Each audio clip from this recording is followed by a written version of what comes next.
नमस्कार। आज हम आपके फर्स्ट यूनिट का टॉपिक संसाधन एवं पर्यावरण के मध्य अंतर संबंधों के बारे में बात करेंगे। ये किस प्रकार पर्यावरण संसाधनों को जन्म देता है या संसाधन पर्यावरण के ही अंग है, और किस प्रकार मानव उनको प्रभावित करता है, और किस प्रकार जो संसाधनों और पर्यावरण की जो अंतर संबंधता मानव जीवन को प्रभावित करती है।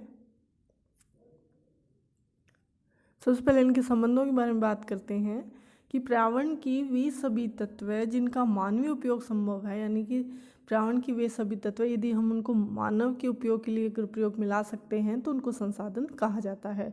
संसाधनों की परिभाषा क्या है कि पर्यावरण के वे तत्व जो मानव की आवश्यकताओं को पूरी करे, मानव की आवश्यकताओं को संतुष्ट करे, संसाधन कहलाते हैं।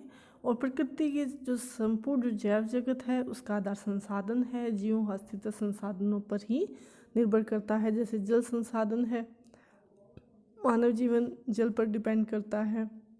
इसी प्रकार जीवनदायिनी गैस ऑक्सीजन है, वो भी हमारे लिए संसाधन है।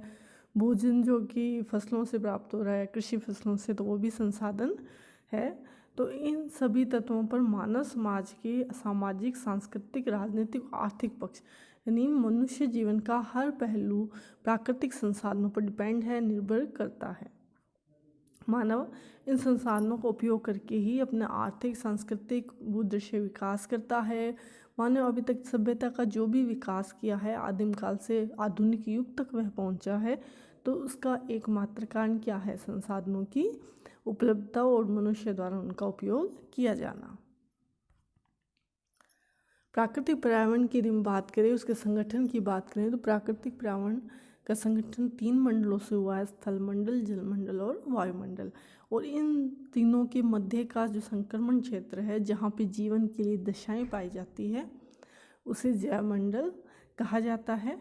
जलमंडल की बात करें तो उसमें जल राशियों का हम अध्ययन करते हैं, और जल जो मनुष्य के जीवन का आधार है, जल है तो जीवन है। तो जलमंडल जो है वो एक प्रमुख संसाधन है। वायुमंडल है तो उसमें विभिन्न गैसें पाई जाती है, ऑक्सीजन पाई जाती है, जीवनदायिनी गैस है, ओजोन गैस उसमें पाई जाती है, जो कि सूर्य की पराबैंगनी किरणों से हमारी रक्षा करती है। वायुमंडल में हम वायु जो पेटियां हैं, वायु दाब है, हवाएं हैं, वर्षा है, इन सभी को शामिल करते हैं। तो ये सभी के सभी जो घटक है वो क्या है? मानव जीवन के लिए अत्यावश्यक। मनुष्य का जो जीवन है जलवायु से, वायुमंडल जो घटनाओं से प्रभावित होता है, तो ये भी उसके लिए एक प्रकार से संसाधन का कार्य करती है। यदि स्थल मंडल की बात करें तो स्थल मंडल तो पूर्ण रूप से संसाधनों का भंडार है। मनुष्य रहता स्थल पे रहता है, धरातल ही उसको भोजन प्रदान करता है, क्योंकि फसलें खेतों में होती है, मिट्टी में होती है। यदि आवास की बात की जाए तो आवास जो है वो भी मनुष्य का धरातल पे है। चट्टानें पाई जाती है तो चट्टानों से मृदा का निर्माण होता है। विभिन्न प्रकार के खनिज है वो धरातल से प्राप्त करता है मनुष्य। तो धरातल स्थल मंडल जो है, जो पर्यावरण का एक प्रमुख मंडल है, मनुष्य के लिए संसाधनों का निर्माण करता है, संसाधन प्रदान करता है। जैवमंडल के सभी घटक है, जिसमें कि वनस्पति भी है, विभिन्न प्रकार जीव जंतु है, उसमें मानव भी है, और ये सभी भी क्या है? संसाधन है। यानी ये कह सकते हैं कि पर्यावरण के जो सभी घटक हैं वो ही संसाधन है। जो भी संसाधन है वो पर्यावरण के ही घटक हैं। तो ये जो है संबंध प्रकट करता है कि संसाधन और पर्यावरण दोनों आपस में अंतर संबंधित है। संसाधन वास्तव में पर्यावरण के ही पक्ष है। पर्यावरण जो एक विस्तृत अवधारणा है, संसाधन उसके अंदर एक जो है वो संक्षिप्त अवधारणा है। संसाधनों का जो आधार है वो प्रकृति है।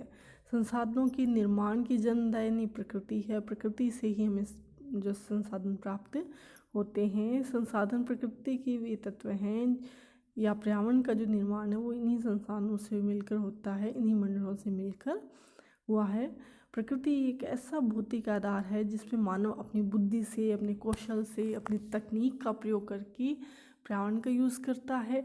उस पर्यावरण को यूज़ करके उसके जो तत्व हैं उनको संसाधनों का स्वरूप प्रदान करता है। जैसे कोयला है, तो कोयला प्रकृति में पहले भी था, लेकिन वो संसाधन स्वरूप नहीं था, वरन वो मात्र एक पर्यावरण का घटक था, पर्यावरण का तत्व था। लेकिन जैसे ही मनुष्य ने अपनी बुद्धि से, अपनी कौशल तकनीक से उसको अपने उपयोगी बनाया, पर्यावरण का वो है तत्व जो पहले भी विद्यमान था, किस रूप में आ गया? संसाधन के रूप में आ गया। तो मनुष्य ही पर्यावरण के तत्वों को संसाधनों का स्वरूप प्रदान करता है। तो संसाधन और पर्यावरण, इन दोनों के मध्य कड़ी का कार्य मानव करता है। मानव का जो गतिविधियां हैं, क्रियाविधियां करती है। और जैसे जैसे मानव के ज्ञान में वृद्धि होती है, विकास होती है, वैसे वैसे वह विभिन्न प्राकृतिक तत्वों को, संसाधनों का स्वरूप प्रदान करता है। लेकिन हम देखते हैं कि मानव विकास की दौड़ में इतना आगे पहुंच गया है कि उसने प्राकृतिक संसाधनों का अंधाधुंध दोहन किया है, जिसके कारण प्राकृतिक संसाधन क्या डिग्रेड हो रहे हैं, विकृति आ रही है उनमें। और संसाधनों का दोहन और पर्यावरण का संतुलन, जो कि एक प्रकार का अनूठा संयोजन है, जिस पर हमारी प्राकृतिक व्यवस्था, हमारा जीवन जो संपूर्ण पारितंत्र डिपेंड करता है, वो विकृत होने की कगार पे पहुंच गया है। जैसे हम विशेषकर जो औद्योगिक क्रांति के बाद में जो कोयला है, कोयले को जो है उद्योगों की जननी कहा जाता है। कोयला, पेट्रोल, प्राकृतिक गैस का ज़्यादा जो है वो दोहन किया गया, यूज़ किया गया। और भी इस प्रकार से जो है औद्योगिक क्रांति ने कई प्रकार की समस्याएं पैदा की है, जिनमें सबसे बड़ी हरितगृह प्रभाव की समस्या है, जो कि वैश्विक स्तर पे है। और इसके हरितगृह प्रभाव क्या है कि इसमें कार्बन डाइऑक्साइड का ज़्यादा विमोचन हो गया है वायुमंडल में, जिसकी वजह से वो जो टेम्परेचर जो पृथ्वी से जाना चाहिए था वो जा नहीं पा रहा। वो उसको ब्लैंकेट के रूप में काम कर रही है कि वो टेम्परेचर को पृथ्वी के वातावरण में आने दे रही, लेकिन पृथ्वी वातावरण से जाने नहीं दे रही। और यही आगे चल के जलवायु परिवर्तन के रूप में हम इस समस्या को देखते हैं। इसलिए होना ये चाहिए कि प्रकृति और संसाधन, इनके मध्य मैत्रीपूर्ण संबंध स्थापित किया जाना चाहिए। संसाधनों का पर्यावरण पर प्रभाव। संसाधन प्रकृति के अंग हैं, और यदि संसाधनों का अंधाधुंध दोहन किया जाएगा तो वो संसाधनों को नष्ट करेगा। और यदि संसाधन नष्ट होंगे तो क्योंकि वो प्रकृति के अंग है, तो अल्टीमेट किसको नुकसान होगा? प्रकृति को, पर्यावरण को नुकसान होगा, पर्यावरण में विकृति आएगी। तो संसाधन की जो उपयोग तो करने चाहिए, लेकिन यदि उनको गलत तरीके से उपयोग कर रहे हैं तो कई प्रकार के पर्यावरण संकट उत्पन्न हो रहे हैं। जैसे अम्लीय वर्षा की समस्याएं हैं, ओजोन होता है कि ओजोन की जो गैस है वो उसमें कमी आ रही है, उसका विखंडन हो रहा है। तो उसकी वजह से जो सूर्य की पराबैंगनी किरणें हैं वो धरातल पे आ रही है, तापमान में वृद्धि हो रही है, तापमान में परिवर्तन आ रहे हैं। जहाँ पे जलवायु गर्म थी वहाँ पे ठंडी हो रही है, या गर्म जलवायु वाले क्षेत्र जो है, या जो ठंडी जलवायु वाले क्षेत्र है वहाँ पे लू जैसी गर्म हवाएं चल रही है। तो कई ज्वलंत प्राणी समस्याएं जो मनुष्य के सामने आ रही है, जिसका मुख्य वजह क्या है कि वो संसाधनों का दुरुपयोग कर रहा है। और मानव स्वयं भी पर्यावरण का एक संसाधन है, जो कि संसाधनों निर्माण और दोहन में अपनी भूमिका निभाता है। निर्माण, क्योंकि पर्यावरण का कोई भी तत्व जब तक मनुष्य उसे संसाधन का स्वरूप प्रदान नहीं करे वो संसाधन नहीं बन सकता। जैसे जिमरमैन महोदय ने कहा भी है कि संसाधन होते नहीं, वरन बनाए जाते हैं, यानी मनुष्य उनको संसाधनों का स्वरूप प्रदान करता है। और इसके बाद उनका दोहन भी मनुष्य ही करता है। मनुष्य का इसमें प्रमुख योगदान होता है, संसाधनों के निर्माण में भी और दोहन में भी। और स्वयं मनुष्य जो है पर्यावरण का एक प्रमुख अंग भी है और संसाधन भी है। पर्यावरण को यदि संतुलित बनाए रखना, इसके लिए संसाधनों का उचित दोहन किया जाना चाहिए। ये जो संसाधन कम है या नष्ट होने वाले, तो उनका प्रयोग कम से कम किया जाना चाहिए। उनके विकल्प तलाशे जा सकते हैं। अक्षय संसाधनों का प्रयोग किया जाना चाहिए। जैसे यदि बात करें हम कि ऊर्जा की बात करें, तो ऊर्जा के लिए कोयला है या जो प्राकृतिक गैस की इनका यूज़ किया जाता है। तो ये क्या है, इनके निर्माण में लाखों वर्ष लगते हैं और ये समाप्त कुछ ही समय में, कुछ ही घंटों में समाप्त हो जाते हैं। तो इनका विकल्प के रूप में सौर ऊर्जा का प्रयोग किया जा सकता है, ज्वारीय ऊर्जा का प्रयोग किया जा सकता है, जो कि अक्षय है, यानी जब तक सूर्य है तब तक ये ऊर्जा हमें प्राप्त होगी। पवन ऊर्जा का प्रयोग किया जा सकता है। प्लस इनसे जो पर्यावरण अवनयन भी नहीं होता, यानी दो फायदे, यानी इको फ्रेंडली भी रहते हैं और ये अक्षय संसाधन यानी हमें लंबे दीर्घ अवधि तक इनसे फ़ायदा होगा, और इससे क्या है, कोयला जो है उसको भी बचाया जा सकता है। तो इस प्रकार से संसाधनों के उचित दोहन की रणनीति बनाई जानी चाहिए। जो संसाधन अक्षय उनका ज़्यादा उपयोग करना चाहिए, उनकी टेक्निक डेवलप करनी चाहिए, जो कम है उनका उपयोग कम करना चाहिए, उनको बहुउपयोगी बनाया जाना चाहिए।